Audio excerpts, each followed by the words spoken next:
Ассаламу алейкум, аса қадірлі Асыл Арна телеарнасының көрермендері. Өздеріңіз тамашалағалы отырған бұл ат жарыс Көкбастау ипподромында өткен биылғы жылдың маусымашар бәйгесі.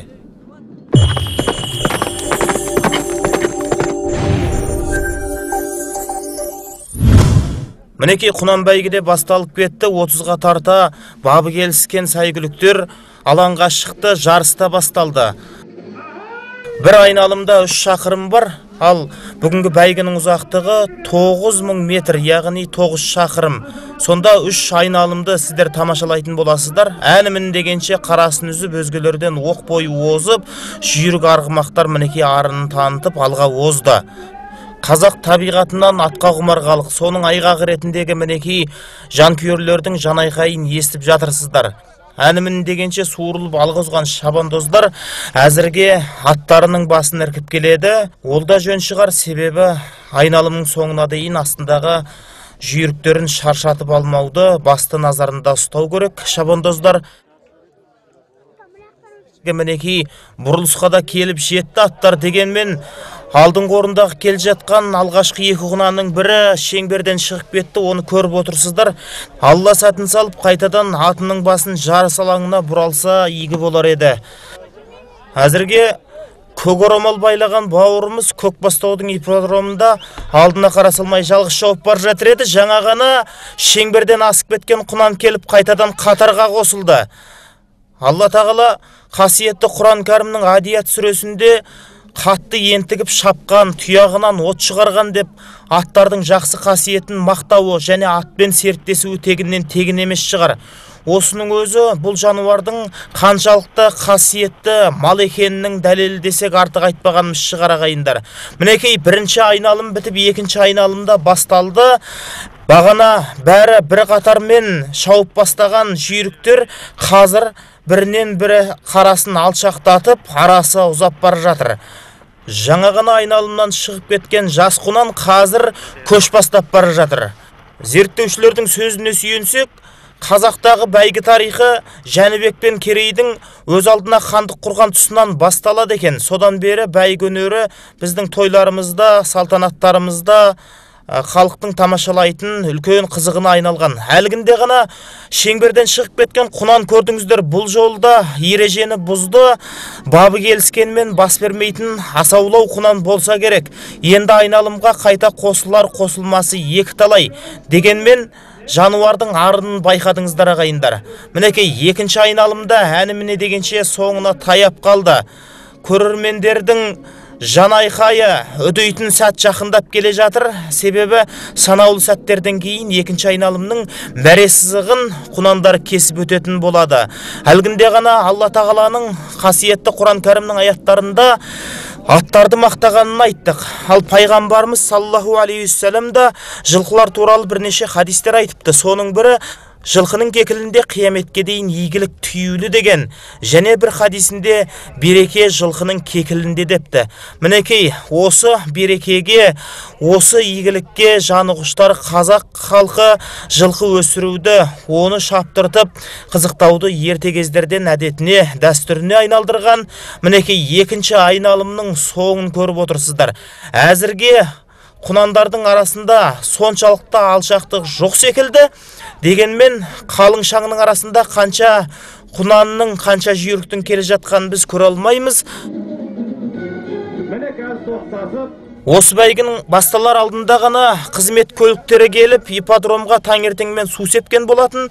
Бір емес бірнеше қайтара сепкен, дегенмен тұяқтың дүбірінен қайтадан шаң көтерілді ағайындар. Мінекей мәре сызығын кесіп өткен құнандар екінші айналымда аяқтап, соңғы үшінші айналымға жол тартты. Қай жүйрік соңында қалып, қай тұлпардың бағы жанатыны әзірге тек Аллаға ғана аян. Дегенмен жанкүйерлер өздерінің баптап қосқан жүйріктері үшін алаңдаулы. Тіпті бәйгені тамашалауға келген көрермендердің арасында еңбектеген баладан еңкейген қарияға дейін бар десек қате айтпағанымыз шығар. Мінекей шашасына шаң жұқтырмай алға озған арғымақтар үшінші айналымды аяқтап келе жатыр ағайындар. Нағыз жұрттың күткен сәті қай тұлпардың алға озып, қай жүйріктің соңында қалатыны қазір санаулы сәттерден кейін анықталатын болады. Міне шабандоздарды біздің қазақ жеңіл жігіттерді шабандоздыққа таңдайды.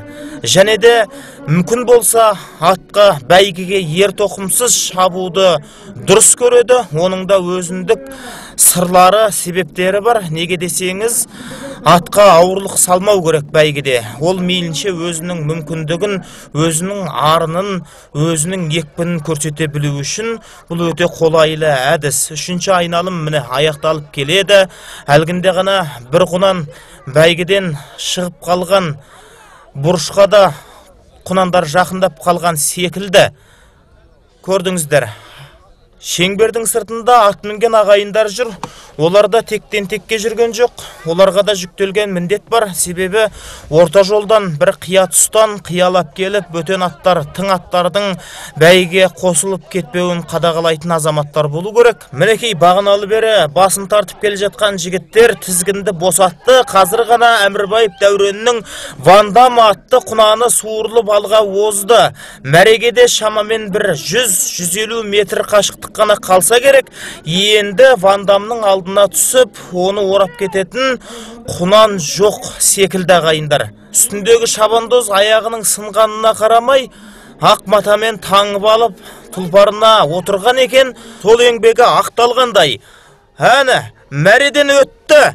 Екінші келе жатқан нөмірі 17-ші Матастор Үмбетов Ғабиттің құнаны. Үшінші орынды Қанағат атты Жанқоевтар әулетінің құнаны еншіледі ағайындар. Осы орайда айтып кетуге міндеттіміз, құнан бәйгеге тігілген 5 орынның да жүлдесін көтеріп жатқан, қазір ғана алдарыңыздан өткен Қанағат атты құнанның егесі Жанқоевтар әулетінің өзі. 4-ші және 5-ші орындармен де таныстыра кетейік. Адым атты Назарбаев Елнұрдың құнаны 4-ші келген. 5-ші орында Алтай атты Шаймерденов Біржанның құнаны еншіледі.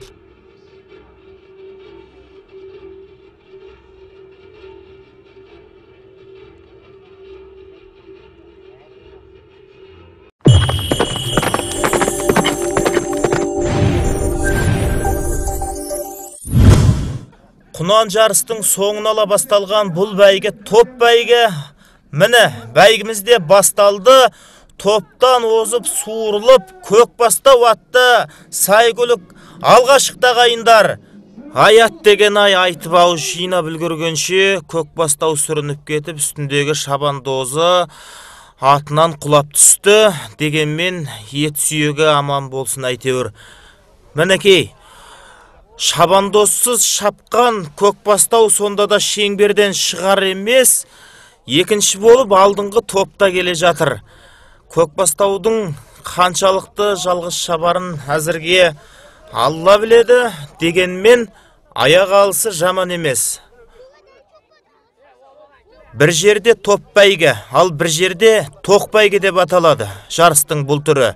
Оның да өзіндік сырлары бар. Топ бәйге дегенде ұғымға жақын, себебі бұл жерде тай, құнан, сәурік, дөнен, бесті дегендей барлығы аралас. Ал тоқ бәйге деп атауының себебі аттарды суытпаған түрде қосқаннан болса керек. Дегенмен мұндай жарысқа ешкім атты күтімсіз, бапсыз әкелмейтіні тағы да ақиқат. Топ бәйгінің құнан жарысқа қарағанда шабатын шақырымы ұзақтау. Бірінші айналым бітті. Жүлдеден үміткер жүйріктер кезегімен мәре сызығын кесіп өтті. Мінекей, көрдіңіздер, Көкбастау әлгінде екінші орыннан бірінші орынға озып шықты. Әлі шабандозсыз жалғыз өзі жеке дара шауып келе жатыр. Бәйгеге жауапты ат үстіндегі ағайындар оны ескеріп, мүмкін қақпайлап шеңберден шығарып жіберер.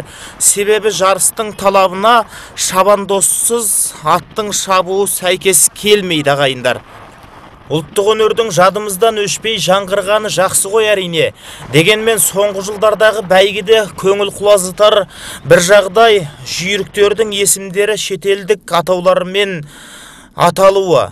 Бұрынғыдай маң-маңгер, құлагер, ақбақай секілді тұлпарлардың арамызда қазір жоқтығы өкінішті. Мінекей, біздің айтқан сөзімізді естіп қойған секілді, Көкбастаудың өзі қазір жарыс алаңын тастап айналымнан шығып кетті. Қазір екінші айналымды тамашалап отырсыздар. Бұл жолда бірінен бірі қара үзіп, ерекше көзге түсіп келе жатқан әзірге ешкім жоқ. Шабандоздардың бәрі үйреншікті тәсілге салып, тұлпарларының тізгіндерін іркіп отыр. Дегенмен, алда әлі бірнеше айналым бар. Сол кезде тізгін босағаннан кейін қай жүйріктің қаншасыншы келетін шама шарқын сонда барып бәлкім біле жататын шығармыз. Әлгінде ғана көз алдарыңыздан өткен Құнан бәйгенің жүлдесін Жанқойовтар әулеті тағайындаса, Топ бәйгенің жүлдесін тағайындап отырған Үмбетовтер әулеті. Құнан бәйгеге тігілген бас жүлде $5000 болса, Топ бәйгенің бірінші орнына берілетін ақшалай сыйлықтың көлемі $6000 құрайды. Екінші айналымда соңына таяп келе жатыр. Ауыздығымен алысқан жүйріктер қазір 6 шақырым қашықтықты артына тастап, мінекей 2 жүйрік суырылып алға шықты. Бірінші аттың үстінде нөмірі 33-ші шабандоз, екінші аттың үстінде 20-ші нөмірдегі шабандоз келе жатыр. Бірақ алғашқы айналымдарда аттың бірінші, екінші болып мәре сызығынан өтуі ештеңені шешпейді, себебі шын жүйріктің тізгінін тартып, соңына сақтап келе жатқан басқа да шабандоздар болып қалуы әбден мүмкін ағайындар. Жүлдеге іліккен жүйріктерді егесінің есімдерімен қосып атағанымыздың да сыры бар. Өйткені қазақ тарихындағы батырлардың, ақындардың есімдері мінген жүйріктерімен, мінген тұлпарларымен бірге аталады. Мысалы, Алпамыстың Байшыбары, Қамбардың Қарақасқасы, Исатайдың Ақтабаны, Амангелдінің Шалғасқасы деген сияқты. Болмаса Сатай Батырдың Ақбозы деген сияқты ұғымдар біздің құлағымызға ерте кезден жеткен. Сол секілді жылқы малының қазақтың тұрмысына ерте заманнан бері сіңген жануар екенінің тағы бір айғағы біздің елімізде, біздің халқымызда жылқыға қатысты атаулар өте көп. Мысалы, атты түсіне қарай баран немесе қылаң деп бөлсе, жүріс тұрысына қарай арғымақ, қазанат, жабы, текежәуміт, қарабайыр тағы басқа деп бөледі. Шабыс аттарын жүйрік, тұлпар, сайгөлік, саңлақ, арғымақ, пырақ десе, жорғаларды су жорға, төкпе жорға, айдау жорға деген секілді атаулармен атаған. Ал жай ғана мініс аттарын аяқлау, тұғыр, жетек ат, көсем ат деп бірнеше топқа жіктеген. Ал жасына қарай құлын, жабағы, тай, құнан, дөнен, бесті болып бірнеше аттармен аталады. Сонымен үшінші айналымды тамашалап отырсыздар. Қазір бәлкім шабандозы аттан құламағанда Көкбастау әлі де топ бастап алда жүрер ме еді? Қазір енді басқа жүйріктер бірінші, екінші орынның үміткері есебіне саналып қалды. Мінекей көрдіңіздер, аттардың шабысы әлгіндегідей қарқынды емес, баяулап қалған тәрізді. Дегенмен бірінен бірі бөлініп арасы алшақтай бастаған. Бәлкім шабандоздардың бұл да бір тәсілі шығар, тізгінін тартып келе жатқан болар. Мінекей, бір бұрыштан айналып, мәре сызығына жақындай түсті тұлпарлар. Аттардың шабысы тіпті аспандағы құсқа да қызық болған секілді, қазір ғана көз алдарыңыздан қалықтап бір қаршыға секілді құстың самғап өткенін көрдіңіздер. Алда 2 айналым бар деп хабарлайды жүргізуші. Әзірге топ бастап келе жатқан 20-ші нөмірлі шабандоз, оның астындағы тұлпардың есімі Милорд. Мінекей көз алдарыңызда көсілген жүйріктер. Көкбастаудың күні тағы да бір жүйріктің басына туған секілді. Бұл жолда шабандозынан айырылған бір жирен жалғыз өзі шаңдатып, топтан бөлініп шықты. 4-ші айналымға кетті. Алда осыдан кейін бір айналым бар. Әзірге жүлде алатын жүйрікті анық басып айту мүмкін емес. Ауызекі әдебиетімізде де жылқы малына қатысты мақал мәтелдер жетіп артылады. Мысалы, ат жаманы сүріншек, ет жаманы шеміршек, ер жаманы еріншек дейді бабаларымыз. Болмаса, ат ерған ата, 100-ден жүйрік, 1000-нан тұлпар, жылқының сүті шекер, еті бал, жылқыда өт жоқ, құста сүт жоқ. Ат айналып қазығын табады, ер айналып елін табады. Тұлпар болар құлын мүшесінен белгілі. Жылқы құлыннан көбейер, ақша тиыннан көбейер. Осының бәрі қазақтың жылқыға деген махаббатының айғағы болса керек. Тарихымыздағы айтулы ақындардың шығармашылығында да жылқы туралы жырлар көптеп кездеседі. Соның бірі және бірегейі Абай атамыздың жылқы малына берген сына. Мәселен, шоқпардай кекілі бар қамыс құлақ, қой мойынды қоян жақ бөкен қабақ, ауыз омыртқа шығыңқы майда жалды, ой желке үңірейген болса сағақ, теке мұрын салперін ұзын тісті, қабырғалы жоталы болса күшті, ойынды еті бөппілік, ойындеті бөппілік омыраулы тояттаған бүркіттей салқы төсті, жуан тақыр бақайлы жұмыр тұяқ, шынтағы қабырғадан тұрса аулақ, жер соғарлы сіңірлі аяғы тік, жауырыны етсіз, жалпақ тақтайды аяқ деп келетін өлең жыры, осы бәйгеге шабатын тұлпарға қойылар талаптың бәрін қамтыған өлең десек артық айтпағанымыз болар. Міне естіп жатырсыздар, жүргізушінің дауысы жарқын-жарқын шығып, жұрттың делебесін қоздырып жатыр. 4-ші айналым аяқталып, 5-ші айналымға кетті жүйріктер, яғни соңғы айналым ағайындар. Нағыз жұрттың күткен сәті, тосқан уақыты осы. Қазір жүйріктер мәре сызығына жеткен уақытта, жаяу жұрттың жүгіріп тізгін жетектеп, қуаныштан жүректері жарылып жатқан сәтінің де куәсі болып қалармыз. Міне, шабандоз артына алаңдап қарап қояды, бәлкім біреуменен басы бозып кетпесін, алдын алайын деген шабандоздың өзіндік қамы болуы керек.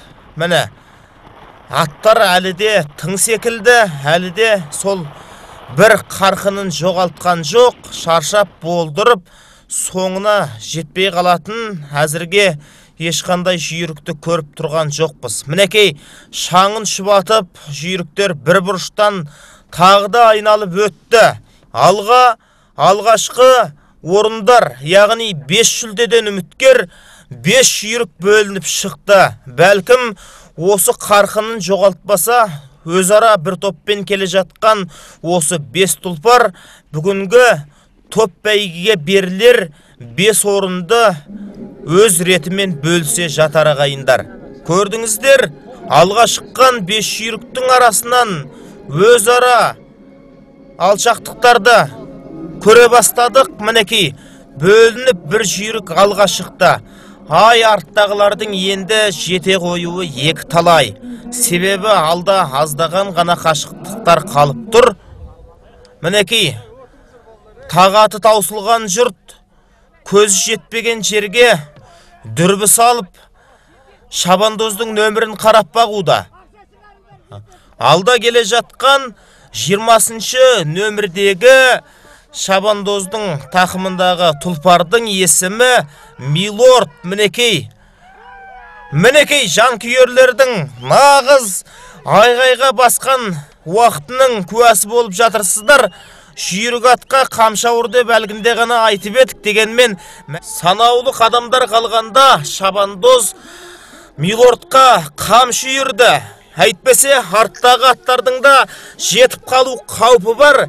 Бірінен бірі соншалықты алшақтықта емес, себебі мінекей көрдіңіздер, 1-ші орын Милордқа бұйырды.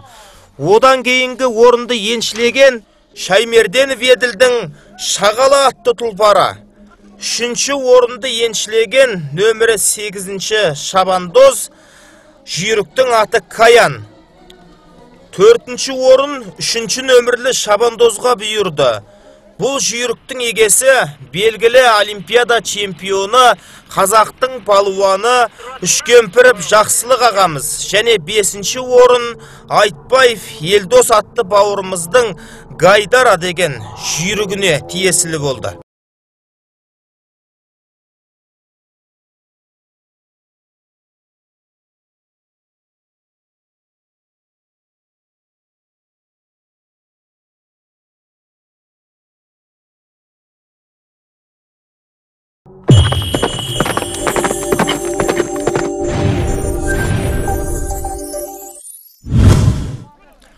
Міне жүйріктері мәреге жетіп мәресірі болған ағайын енді нағыз қызықты қорытынды бәйгі аламанды тамашалаудың үстінде. Көріп отырсыздар, төрешілер бәйгіге үміткер жүйріктерді сөре сызығына топтастыру үстінде. Мінекей бәйгіде басталды. Бұл аламанға 30-дан аса үміткерлер жарна төлеп қатысуға ниет білдірген екен. Соның бәрі дерлік қазір көз алдарыңызда. Аламан бәйгі 6 айналымнан тұрады. Ұзақтығы 17 шақырым. Бұл жолы кімнің бағы жанар екен? Қараңыздар ағайын, әлгінде ғана шабандозы үстінен құлап түсіп, топ бәйгіде жүлдеге ілінуге мүмкіндік ала алмай қалған Көкбастау қазір топ бастап алға озып бара жатыр. Көкбастаудың қарқыны қатты, шабысты ат екен, әп-сәттақ суырылып алға шықты.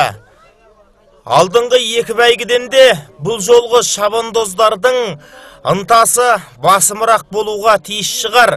Себебі аламанның жүлдесі алдыңғы бәйгілердің жүлдесінен әлдеқайда қомақты. Бас жүлдеге темір тұлпар автокөлік тігіліп отыр. Шіркін, бұл жануарларға қарап тұрып қызықпайтын жан бар мекен? Аяңы тымақталшы кигізгендей, кісіні бұлбұл қағып жүргізгендей, шапқан атқа жеткізбес бөкен желіс. Ыза қылдың қолыма бір тигізбей деп Абай атамыз айтпақшы. Осындай дүлдүлдерге мінуді әркім-ақ армандайтын болар. Мінекей айтып ауыз жиғанша тұлпарлар бірінші айналымды аяқтап келе жатыр. Бірінші орында алда келе жатқан Көкбастау. Қалған тұлпарлар бірінің артын бірі алып, мәре сызығынан өту үстінде. Алда әлі 5 айналым бар. Бақ шабама, бап шабама, ат шабама деп мақалдататын қазақпыз. Әрине, оның бәрі тек Алланың қолындағы нәрсе. Кімнің жүйрігі жүлде алары әзірге тек Аллаға аян. Қазақ аттың күтімін жақсы білгендіктен оны суытудың да өзіндік тәсілдерін ретімен меңгерген халық. Мысалы, аттан шығатын тердің 3 түрі болады деп жазыпты Қалтай Мұхамеджанов ағамыз бір кітабында. Біріншісі арам тер дейді, ол аттың бүкіл өне бойынан шығады екен. Екінші тердің аты ащы тер дейді, ол тер аттың сауырынан шығатын көрінеді. Ал үшінші тердің аты ол қамау тер. Ол көздің аңғалағынан шығатын терге қатысты атау екен. Осы 3 терісі өз ретімен дұрыс алынған ат бәйгеде алдына жан салмайтын жүйрік болады дейді. Мінекей бүгінгі аламанға осындай бір жүйріктерді мейлінше өте ыңғайлы тәсілмен баптап, барлық жағдайын жасап, әркім-ақ алғашқы орын алуға үмітті болып қосып отырған жайы бар. Әлде Көкбастау алда келе жатыр. Ерте кезде ата-бабамыз осынша елді, осынша жерді сырт дұшпандардан қорғап қалғанда, әрине мінген көлігі осы жануар жылқы болғаны ақиқат. Тіпті пайғамбар саллаллаху алейхиссалам өз заманында бір кездері жылқыны жеуге тыйым салған оқиғаны білерсіздер. Себебі сол кездегі көлік әрине ол жылқы малы, оны сақтай білудің маңызы үлкен болған. Бірақ бұл уақытша үкіметін кейіннен ол өзгерген.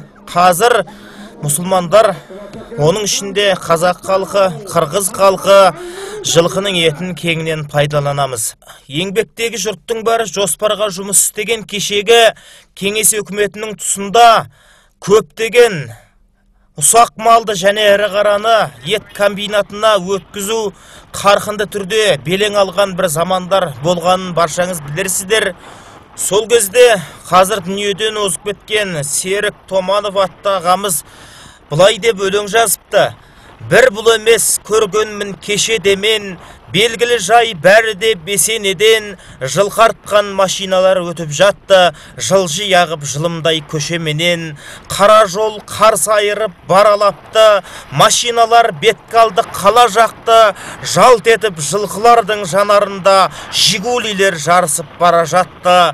Аңғармады дегендей негел мені, арғымақтар қораптан елеңдеді, тетіктері темірден жаратылған, машиналар алайда бөгілмеді. Дүбірлеткен мына бел ана дөңді, қайран жылқы қай жаққа бараденді, жылқын емес қазымен қартан ойлап, қалың нөпір тамсанып қала берді.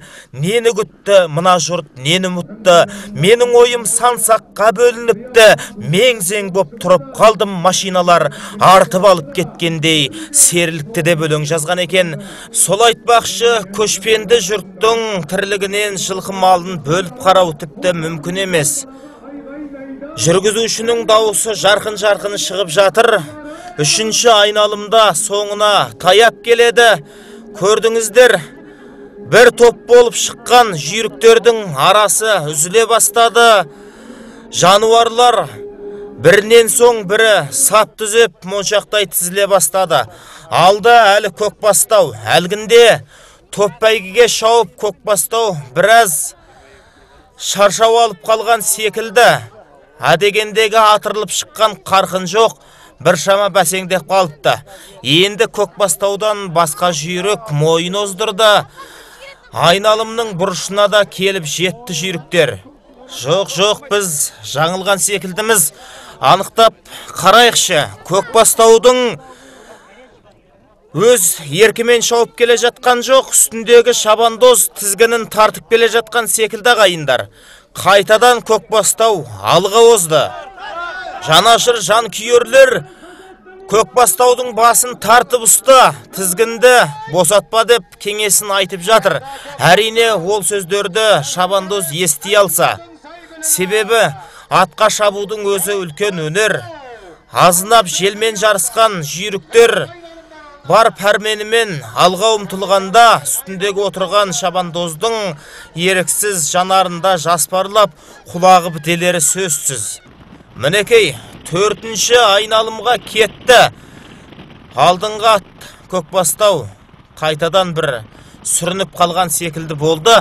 Бұл жолы бірақ шабандоздың тақымы мығым екенін көрдік. Алда әлі 2 айналым бар. Өздеріңізде талай фильмдерден көріп жүрген боларсыздар.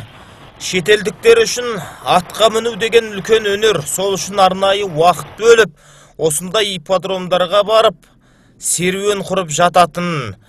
Ал қазақтың ауылда өскен әр баласы аттың құлағында ойнайды десек, артық айтқан сөзіміз емес.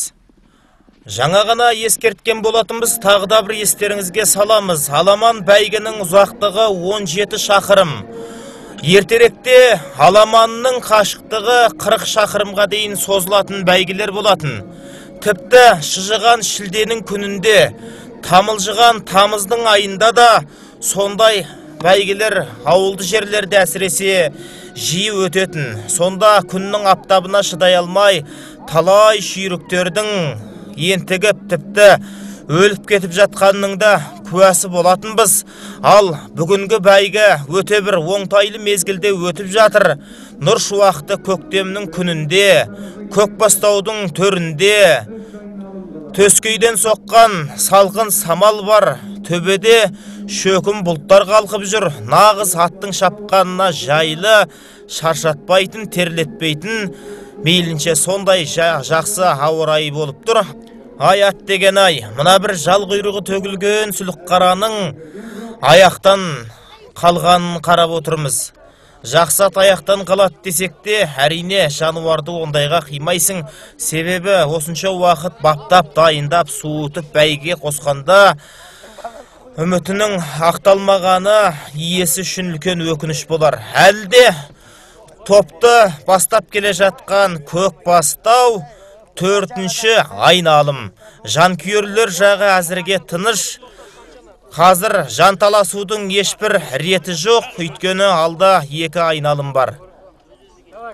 Бәйгінің басталар алдында бұл жерде көкпар, теңгелу, аударыспақ секілді неше түрлі ұлттық ойындарды тамашалаған болатын көрермендер қазір соның жалғасы ретіндегі бәйгінің де соңына таяп келе жатырмыз ағайындар. Құнаннан да топ бәйгеден де қызығырақ шығар. Аламанға деген халықтың ынтасы басым болуы тиіс. Себебі бұл шешуші жарыс, шын жүйрікті айқындайтын сәт. Мінекей, Көкбастау әлі де алда келе жатыр. Онымен құйрық түстесіп, 2 қапталында қатар шауып келе жатқан жүйріктер шамамен бірі магистрант, екіншісі Қабылан болуы керек. Бұл 2 тұлпарда осы жақын өңірдің Жамбыл ауданының жүйріктері көрдіңіздер. 5-ші айналым. 1 жылға шыдаған қоянның терісі 1 күнге де шыдайды дегендей, 5 айналымға шыдаған жүйріктер енді 1 айналымда шаршап қалмайтын шығар деген сенімдеміз. Мінекей, аттармен қоса автокөліктерде қатарласып, шаңын шұбатып жарысып келе жатыр. Шамасы нағыз бір қызуқанды жанкүйер болу керек. Бір орында отырып көруге төзімі жетпей, аттарды айнала көлігін жүргізіп бара жатқан. Алға 5 жүйрік бөлініп шықты. Шамасы аламанға тікілген 5 бәйгінің егерлері анықталып қалған сияқты ағайындар. Ендігі арттағы топ бұл жігіттерге жете қоюы 2 талай. Аттардың да шаршағаны байқала бастаған сияқты. Әлгінде ғана 5 ат еді, қатарына тағы да бір жүйрік келіп қосылыпты. Сонымен алдыңғы топта кетіп бар жатқан шабандоздардың саны 6 болды. Міне, жігіттер атының басын ірке бастады. Себебі жүлдеден енді ешқандай үміт жоқ. Құлашын жазып бір шама алға озып кеткен жүйріктер енді бәсеңдей қоймас. 5-ші айналымда аяқталып келе жатыр. Жүйріктер айнала шауып келіп, бұрылысқа да тақап қалған сияқты. Ал енді шаңбасардың қызметін атқарған су тасығыш көліктер ақырында базынап қала жаққа қайтып жатыр. Олардың жұмысы бітті. Ендігі қызықты бәйгінің шын жанкүйерлеріне аманаттап кетіп бар жатқан секілді. Міне, шаңын шұбатып, бір топ жүйрік қатарласып келе жатыр. Қазір ғана бір төреші бәйге аттарының бағытына қарсы шауып, кейінге қартай жол тартты. Шамасы артта қалған шабандоздарды тоқтатуға бара жатса керек. Өйткені бәрібір алда бір ғана айналым бар. Енді оларға шапқанның ешқандай пайдасы жоқ. Соны ескертуге кетіп бар жатқан төрешінің бірі болу керек. Көптеген жарыстарда бәйгінің соңынала қиялап келіп, бір тың жүйріктің топқа қосылып кетіп, соның жүлде алып жататын жағдайы болады. Оны біліп қалып талай жерде дау туындағанында естіп, құлағымыз шалып, көзіміз көріп жүр. Ал Көкбастау ипподромының ерекшелігі бұл жердегі жанкүйерлерге арналған тұрақ. Жанкүйерлердің орны биік төбенің басы екен. Айналасында ешбір тал-тарақ жоқ, ашық алаңқай. Кімнің не істеп жатқаны айдаладан анық көрінеді. Тек қана шұбатылған шаң кедергі болуы мүмкін. Оның өзі екі талай, басқадай сырттан келер қауіп жоқ. 6-шы айналым. Жүйріктердің қарқыны жаман емес. Құйрық жалы желмен желбіреп, мінекей шаңын шұбатып, алға ұмтылып келе жатыр. Жігітте де жігіт бар, азаматы бір бөлек, тұлпарда да тұлпар бар, қазанаты бір бөлек дейді халық. Қазір сол бөлек қазанаттың кім екенін көретін, куәсі болатын сәт таяп келе жатыр. Әдебиет тарихынан бәрімізде оқыдық кезінде Ілияс Жансүгіров ағамыздың құлагер поэмасын. Сонда қазақтың атақты ақыны Аханның жүйрігі құлагер етін, ол заманда қазіргідей айналып шаппайды, жүйріктерді ұзағынан жібереді. Сонда шын тұлпардың жүйріктігін қызғанып, ондай атты Аханға қимай, батыра шатты. Біреудің құлагерді орта жолдан қақмаңдайға соғып, қаза қылғанда есімізден шығарған жоқ шығармыз. Аллаға шүкір, айнала шапқанның өзіндік ерекшелігі, өзіндік ыңғайлы жақтары бар. Не болса да жұрттың көз алдында, және бұл жерде балта ұстап жүйрікке ұмтылып жатқан батыраштар да жоқ. 6-шы айналымның орта тұсынан ауған секілді соңына тақап келе жатыр. Кезінде оңтүстікте бір атамыз болған екен, Өмірбақи. Атты жақсы көрген кісі өмірінің соңғы жылдарында бір тұлпарды баптап, жем суын өзі беріп, күтімін жасап жүріп, бір күні төсек тартып жатып қалады. Сол кісі жан тапсырардың алдында далаға шығаруды өтініпті. Далаға шығарғаннан кейін қасына тұлпарын алып келуді өтініпті. Атының маңдайынан сипап, саусақтарымен кекілін салалағанда, жануар қарияны көріп тұрып, жанарынан еріксіз жас парлап жылаған екен. Оны көріп бүкіл ағайын туған жылапты. Сол секілді жылқы дегеннің тілі болмаса, жүрегі бар жануар ғой. Соңғы айналымға кетті тұлпарлар. Қай жүйріктің маңдайына бұйырып тұр екен бұл бәйгінің бас жүлдесі. Қай жүйрік екен біз әзірге білмейміз, бірақ бәйгінің жүлдесі анық. Ол автокөлік. Нағыз жұрттың күткен сәті. Осыдан кейін көліктерін оталдырып, ағайындар ауылына қайтатын болады. Бұл жерде мейлі жүйрік өзінің аты болмасын, мейлі бұл бәйгеге тікелей болмаса туыстық қатысы болмасын, маңыздысы ол емес, маңыздысы шын жүйрікті көріп, содан ләззат алып, айызын қандыру ғана жанкүйерлердің ойлағаны. Қазақта ерте кезден бәйгеге баптаған жүйріктерді тура бәйгенің басталар алдына дейін жұртқа көрсетпей жабулап ұстаған, тек құлағымен жанары ғана ашық болған. Оның да себебі бар, өйткені сұғы өткір, көзі тиетін адамдар болады, содан сақтанғаны.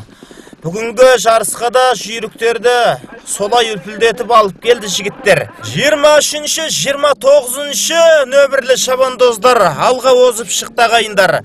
Бұл 7-ші айналым екенін ескерейік, алда аздаған ғана қашықтықтар қалып тұр. Енді арттағы тұлпарлар жете қояр ма екен? Жоқ, мінекей Көкбастау 4-ші орында келе жатыр. Көкбастаудың тізгінін іркіді ме? Жоқ әлде пәрмені сарқылды ма? Ол жағы бізге әзірге беймәлім, көзіміз жетіп отырған жоқ. Дегенмен бүгінгі жүлдеге үміткер 5 жүйріктің 4-еуі көз алдарыңызда кетіп бар жатыр. Тағы бір тұлпар болдырды. Жетектегенмен аяғы сүрініп, өз-өзін әрең ұстап келе жатқан секілді 23-ші және 29-ші нөмірлі шабандоздар қалған жүйріктің бәрін соңына тастап, алдында келе жатыр. 3-ші ат кім болар екен? Бәрекелді. Көкбастау. Бұл Көкбастау бүгін бір емес екі бәйге қатар шапты, соның әсері болар. 3-ші орында келе жатыр, санаулы сәттер қалды. Мінекей, мәре! Жанкүйерлердің жан айқайын естідіңіздер ағайындар. Жүргізушінің жан дауысы жарқын-жарқын шығып жатыр. Бірінші орында келе жатқан 23-ші нөмірлі шабандоз Серік Дәуреновтың Қабылан атты жүйрігі мінекей мәре сызығын кесіп өтті. Екінші келген Магистрант атты Дастан бауырымыздың Сайгүлігі. Үшінші болып мәре сызығын Көкбастау кесіп өтті. Аят деген ай, Көкбастау бүгін екі бәйгені қатар шауып шаршап қалған секілді. Сонда да соңғы айналымдарға жеткенге дейін шабандозына бас бермей келіп еді. Төртінші орын Үміт атты Сайгүлікте Сәруардиев Ерлан атты бауырымыздың тұлпары. Бесінші орынды Үмбетов Ғабиттің Куайтсай атты Сайгүлігі жеңіп алды. Жамбыл ауданы Аққайнар ауылының жүйрігі. Жеңіске бергісіз жеңіліс бар дейді халық. Сол айтпақшы, Көкбастаудың бүгінгі еңбегі ерен. Бұл жүйріктің алғашқы бәйгісі екен. Алдағы күндері әлі талай аламандарда топ жарып, егесінің сенімін ақтайды деген үміттеміз. Осымен бүгінгі бәйгіміз аяқталды. Алдағы күндері Алла қаласа әлі Қазақстанның түкпір-түкпірінде өткен талай-талай аламандарды асыларына телеарнасынан көрсететін боламыз. Әзірге айтарымыз осы, ұлттық өнеріміз өлмесін. Алла тағала тәуелсіздігімізді баяндетсін. Арнамыздың төрінде қайта жолыққанша Алла тағаланың амандығында болайық ағайындар. Ассаламу алейкум ва рахматуллахи ва баракатух. Үмбетов Ғабиттікі Жамбыл ауданы Аққайнар ауылынан.